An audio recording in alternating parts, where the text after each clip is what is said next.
Praise the lord. సామెతల గ్రంథ ధ్యానములు. మొదటి అధ్యాయము. దావీదు కుమారుడును ఇశ్రాయేలు రాజైన సొలొమోను సామెతలు. జ్ఞానమును ఉపదేశమును అభ్యసించుటకును, వివేక సల్లాపములను గ్రహించుటకును, నీతి న్యాయ యథార్థతల ననుసరించుట యందు బుద్ధి కుశలత ఇచ్చు ఉపదేశము నొందుటకును, జ్ఞానము లేని వారికి బుద్ధి కలిగించుటకును, యవ్వనులకు తెలివియు వివేచనయు పుట్టించుటకును తగిన సామెతలు. జ్ఞానము గలవాడు విని పాండిత్యము వృద్ధి చేసుకొనును. వివేకము గలవాడు ఆలకించి నీతి సూత్రములను సంపాదించుకొనును. వీటి చేత సామెతలను, భావసూచక విషయములను, జ్ఞానుల మాటలను, వారు చెప్పిన గూఢవాక్యములను జనులు గ్రహించుదురు. యెహోవా యందు భయభక్తులు కలిగి ఉండుటయే తెలివికి మూలము. మూర్ఖులు జ్ఞానమును ఉపదేశమును తిరస్కరించుదురు. నా కుమారుడా, నీ తండ్రి ఉపదేశమును ఆలకింపుము, నీ తల్లి చెప్పు బోధను త్రోసివేయకుము. అవి నీ తలకు సొగసైన మాలికయు, నీ కంఠమునకు హారములై ఉన్నవి. నా కుమారుడా, పాపులు నిన్ను ప్రేరేపింపగా ఒప్పకము.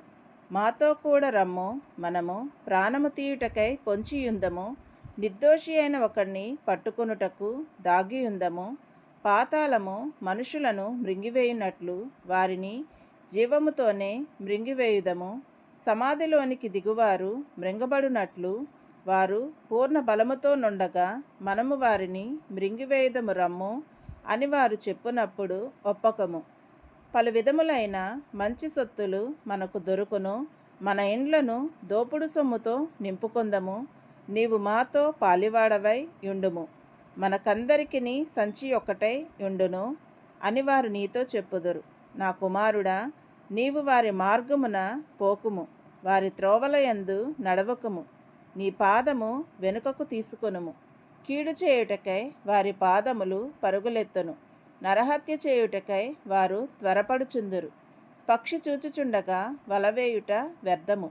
వారు స్వనాశనముకే పొంచియుందురు, తమ్మును తామే పట్టుకొనుటకై దాగియుందురు. ఆశాపాతకులందరి గతి అట్టిదే. దానిని స్వీకరించు వారి ప్రాణము అది తీయును. జ్ఞానము వీధులలో కేకలు వేయుచున్నది, సంత వీధులలో బిగ్గరగా పలుకుచున్నది. గొప్ప సందడి గల స్థలములలో ప్రకటన చేయుచున్నది. పురద్వారములలోను పట్టణములలోను జ్ఞానము ప్రచురించు తెలియజేయుచున్నది. ఎట్లనగా, జ్ఞానము లేని వారలారా, మీరెన్నాళ్ళు జ్ఞానము లేనివారుగా ఉండగోరుదురు? అపహాస్యకులారా, మీరెన్నాళ్ళు అపహాస్యము చేయుచు ఆనందింతురు? బుద్ధిహీనులారా, మీరెన్నాళ్ళు జ్ఞానమును అసహించుకొందురు? నా గద్దింపు విని తిరుగుడి, ఆలకించుడి. నా ఆత్మను మీ మీద కుమ్మరించుదును, నా ఉపదేశమును మీకు తెలిపెదను. నేను పిలువగా మీరు వినకపోతిరి, నా చెయ్యి చాపగా ఎవరును లక్ష్యపెట్టకపోయిరి. నేను చెప్పిన బోధ ఏమియు మీరు వినక త్రోసివేసితిరి. నేను గద్దింపగా లోబడకపోతిరి. కాబట్టి మీకు అపాయము కలుగునప్పుడు నేను నవ్వెదను, మీకు భయము వచ్చినప్పుడు నేను అపహాస్యము చేసేదను.